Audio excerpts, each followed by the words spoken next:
Alors, pour en parler, je reçois le docteur Chai Etan Cohen Yanarochak, qui est spécialiste de la Turquie et chercheur à l'Institut de Jérusalem pour la stratégie et la sécurité. Bonsoir, merci d'être là.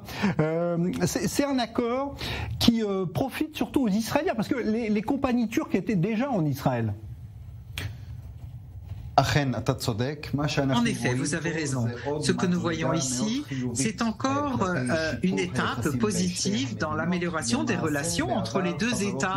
En fait, à l'époque, les sociétés israéliennes volaient vers la Turquie, mais ensuite, les Turcs ont fait une correction dans leur règlement. Et selon ce règlement, ce ne sont que les hommes de sécurité turcs qui peuvent porter des armes dans les aéroports turcs. Et le résultat a été que les sociétés israéliennes n'ont pas pu se permettre de continuer à voler vers la Turquie. À mon avis, c'était ou en 2006 ou en 2007. Et donc depuis, il n'y a plus de vol d'Israël vers la Turquie, bien sûr, de sociétés israéliennes. Et quand nous regardons aujourd'hui tout le processus de normalisation, nous voyons que l'État d'Israël souhaite recevoir quelque chose de concret pour son bénéfice et pas seulement envoyer un ambassadeur à Ankara. Et je pense que nos décideurs sont tout à fait intelligents quand ils soulèvent cette question.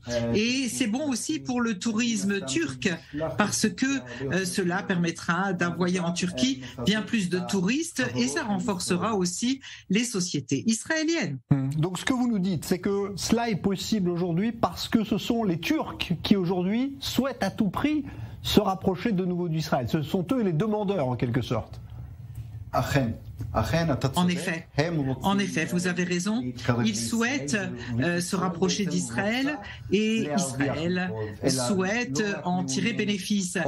Pas seulement pour dire « Ok, on va normaliser les relations et on va promouvoir les affaires ». Non, non.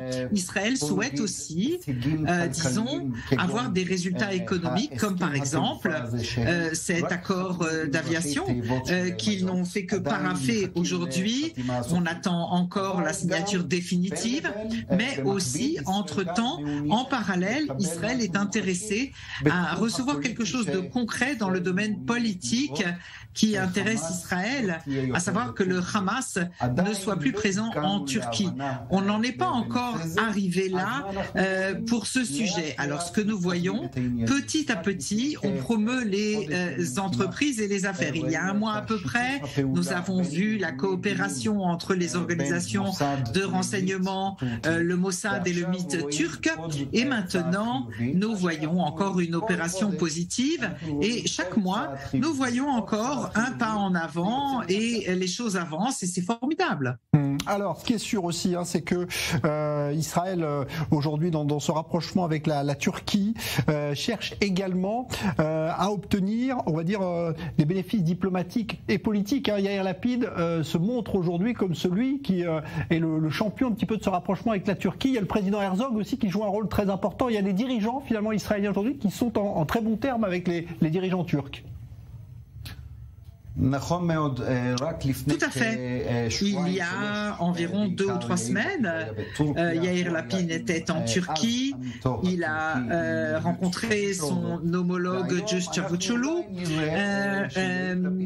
et nous allons voir peut-être que Yair Lapid va aller en Turquie en tant que Premier ministre et alors nous verrons comment il sera accueilli, bien sûr, par le président turc. Mais je pense que ça ne se passera pas simplement parce qu'Erdogan a très peur du retour de Netanyahou. Nous savons tous très bien que les deux dirigeants, Netanyahou et Erdogan, avaient des relations très tendues. Erdogan a rendu cela très personnel comme affaire. Et donc, malgré le fait qu'Erdogan peuvent souhaiter se rapprocher de Lapid, lorsque et si ça n'est pas encore clair si Netanyahou va arriver ou pas. Donc, ils veulent continuer quand même pour l'instant avec son homologue israélien Herzog. Voilà, parce que Herzog n'a pas de responsabilité politique et du point de vue d'Erdogan, parler avec Herzog c'est beaucoup plus facile parce que il ne prend pas de décision politique.